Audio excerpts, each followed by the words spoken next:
guys, Preacher 357 here, out here on the range on this warm June afternoon here in Tennessee. It's been kind of hot this week. It was over 100 degrees yesterday, but not quite as bad today.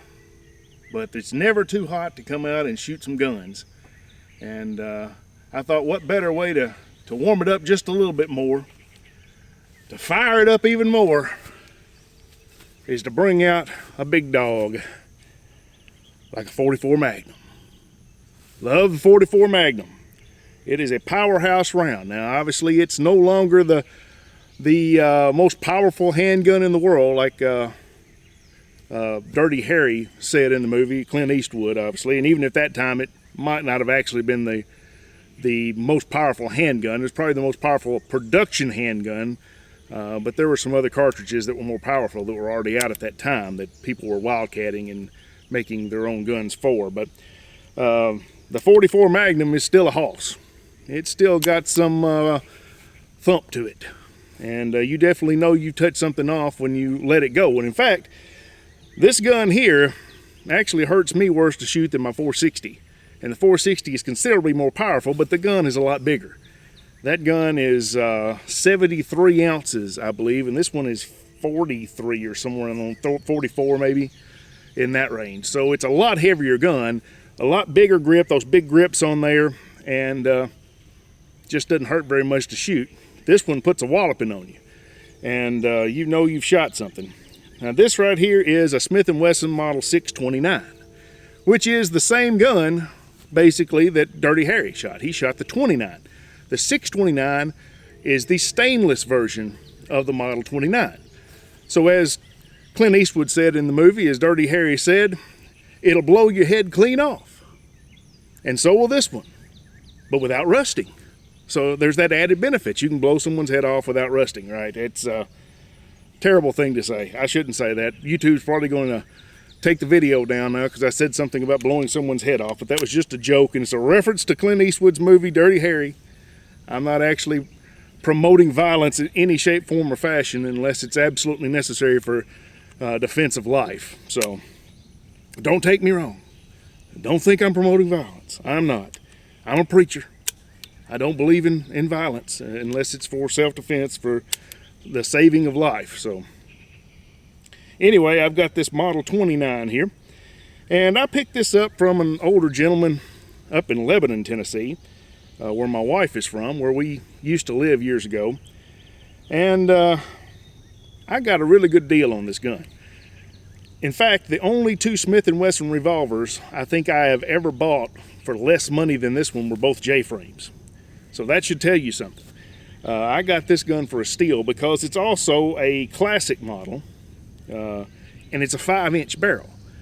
The classic in the 5-inch barrel brings a premium. And so, you know, the fact that I got this for so little, you know, it was a really, really good deal. However, when I picked it up, there was a little bit of surface rust on it, just a little bit. And the grips that were on it, the original, which were Hogues, were not in the best of shape. I still have those. And, you know, it needed some cleaning up. The yoke screw here, believe it or not, was broke off in there. I don't know how that happened. So there were several things like that that, you know, considerably brought the price down. And so, you know, I got it for a steal, brought it home, cleaned it up. Bought this set of Altamont grips here that I put on here. These are conversion grips. This is a round butt frame, but these are square butt conversion grips. It makes it look like the old square butts, meaning it comes to a point here instead of being rounded at the bottom. And they look really nice. I mean, I think this is an absolutely beautiful gun. Just an absolutely beautiful gun. It's one of my favorite guns in my collection. But I'm going to tell you something, these Altamont grips are really, really thin. You can see there just how thin these grips are. The original target grips that used to come on these revolvers were much thicker, so it distributed the recoil into the web of your hand in a much wider path. These really concentrate it right there. And full-powered Magnums hurt. They hurt a lot. They hurt a whole lot. I mean, if you come out here and shoot a bunch of them in a range session, I mean, I end up with bruises when I've done that.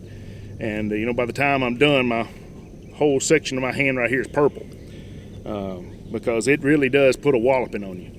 So most of the time now, because I'm a weenie, I will actually put these pack knives I bought on there. I really like these little grips. They're inexpensive grips, but they really do a good job. I can't remember the name of them right off the top of my head. I'll try to remember and post it when I do the editing, but I really like these little grips. They do a great job of taming that recoil, and most of the time that's what I've got on here, but because I'm doing a video, I want to make it as pretty as I can for you.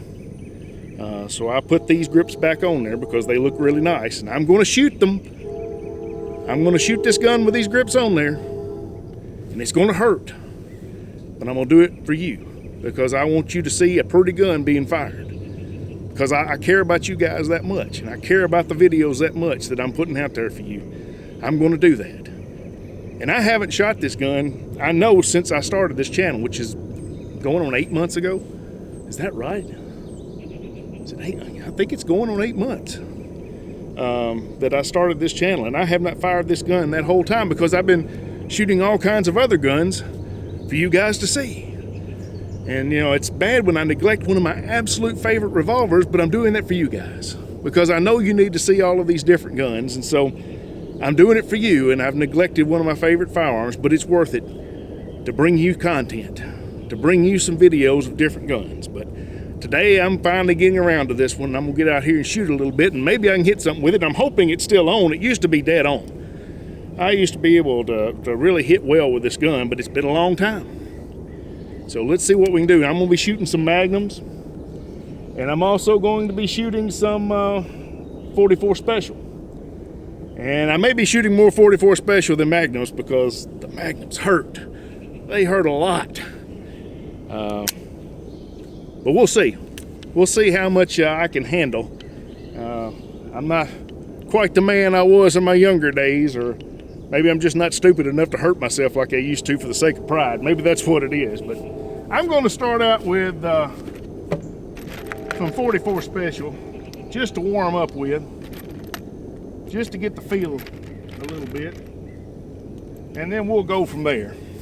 But before we begin, make sure you check out the description in this video.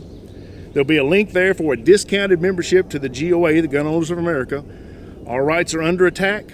There's all kinds of legislation being proposed and even being voted on right now that's dangerous and could result in a violation of not only the Second Amendment, but the Fourth. We have these red flag laws that a lot of legislators are looking to impose or trying to bribe the states into doing. And so you need to support the Gun Owners of America to help fight those kind of unconstitutional laws. And that link in the description is for a discounted membership where you can join up and help out. If you live in Tennessee like I do, there's also a link there for the Tennessee Firearms Association. The guys in the TFA are doing great work here in this state to support our gun rights here as well. So if you will, just check those out. But let's do a little bit of shooting now. All right, I'm gonna shoot single action first, meaning I'm gonna cock the hammer. Let's see if I can get a feel for where this shoots. Yeah, looks pretty dead on. Pretty much. Well, I say that and I miss. There we go.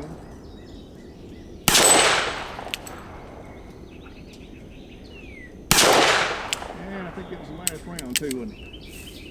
Not too bad, still getting a feel for it. This particular gun here is the full lug version, which is what the Classic series was for the most part.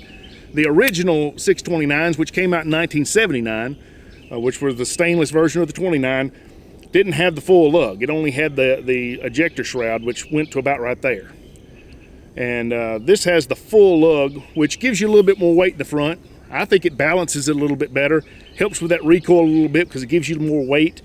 So I really like the full lug version. I like the 686. You know, that's one of my favorite revolvers as well. And the 686s are full lug 357s as well in the L frame. So I really like these. I'd like to get a hold of one of the regular 629s and a 29 as well that have just the shroud because I don't have one of those at the time. But I really like this one. I'm glad this is the first one I found because I really enjoy this gun. So this one was made in 1991, which was only the second year they made the classic version. The classic came out in 1990 in a 629-3, and then I think in 93, I believe the 629-4 and the classic came out. This one was manufactured in 91, so it was the second year of manufacture for the classic version with the full underlug here. So let's shoot a little bit more. I'm gonna keep going with the 44 Special and see if I can't get a bead on these smaller targets here. See what I can do here.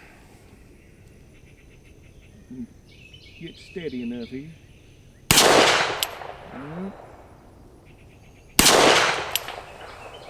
Raise her up. There we go. I had to raise her up just a hair. Yeah, she's pretty well dead on. Woo. Got him a little low there, didn't I?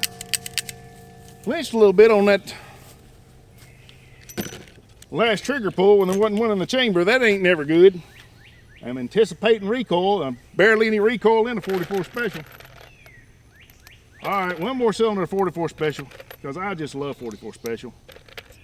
Just like I love 38 Special. It's just really pleasant to shoot, especially in a big gun like this. Now I've got a little Taurus with an aluminum frame. It's like a lightweight version 44 Special gun, which is about the same size as a Smith and Wesson K frame and a snub nose.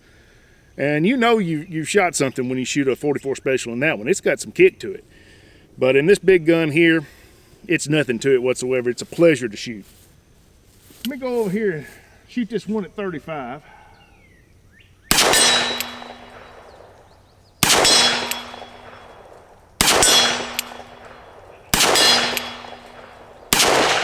Well, I think I went high on that one. I think I held a little too high. All right, y'all really want me to put these barn burners in here, don't you? You want to see me flinch and grimace and whimper in pain from this hot 44 Magnum. All right.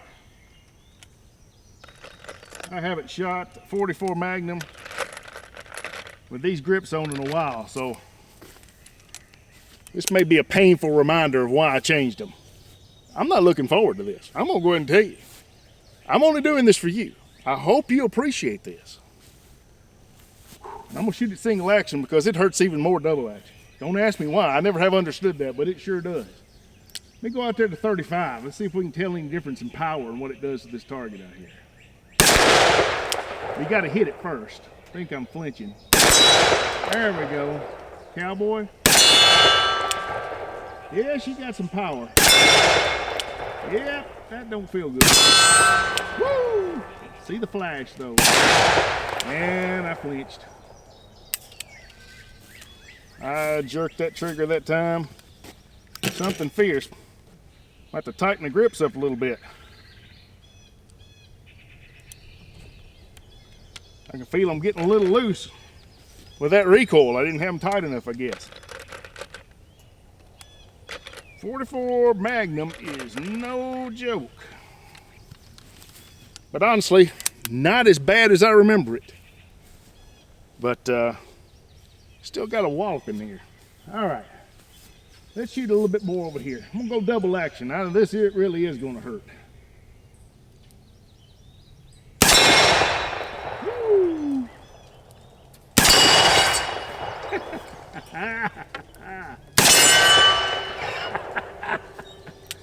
Oh, I love it. I love it.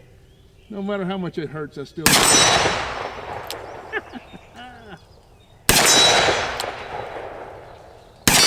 Feel the power. See the flash, blinding light. All right, I'm gonna go out here to this plate at 80 yards with the 44 Special first and see if I can get the range with that. Then I'll maybe try it with some 44 Magnum as well. Just see what I could do. Let's see if we can get a bead on this thing. Okay, It may have been a little high. That was a little low. I think I hit it, didn't I? I think I went right beside it. I think I hit it again. Right beside it, I believe, or right over it. Is that all of them? Was that really 6 rounds? Seemed like I just got started. All right. I hit it a couple of times with the 44 Special. Whoa, that cylinder's hot. These 44 Magnums heat them up in a hurry. All right. Let's see. Let's get ready here.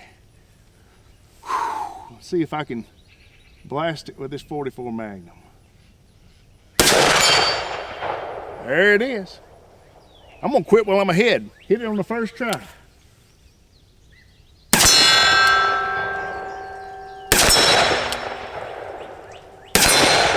Woo! Oh, I pulled that one to the left. I knew I did it as soon as I pulled the trigger.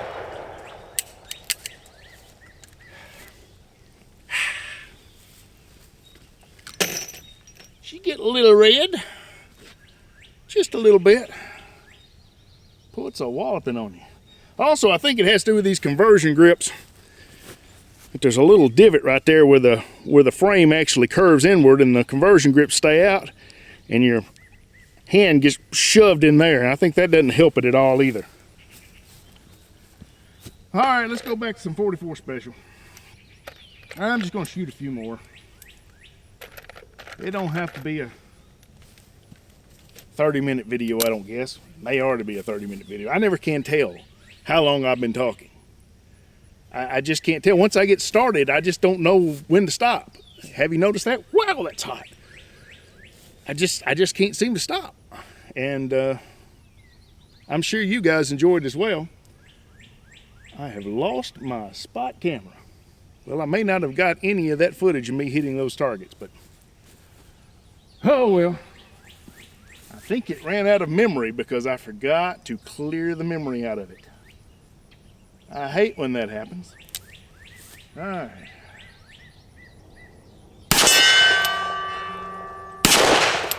Whoop. I'm such a terrible one-handed. I need to practice more one-handed. This gun here is awfully heavy for a one-handed shot anyway, but well, there it is. The model 629 Smith and Wesson. She will absolutely burn you if you touch her right now because she is scalding hot, but a beautiful gun, an accurate gun. I think you can see even shooting at that 80-yard plate with that 44 Magnum, I can take a dead-on hold with this gun, and that 44 Magnum's got plenty of velocity to get out there without any drop, so it makes shooting those distances a lot easier with this gun than it is with, you know, like a 38 Special or even that 44 Special where I was having to hold up just a little bit. But one of my favorites. It's a shame I had to neglect it for so long, but I did it for you guys. Hope you appreciate it. Glad you got to see it. Glad you come out to visit and see me shoot this gun today, and appreciate you guys coming out. God bless you. Y'all take care of yourselves. See you next time.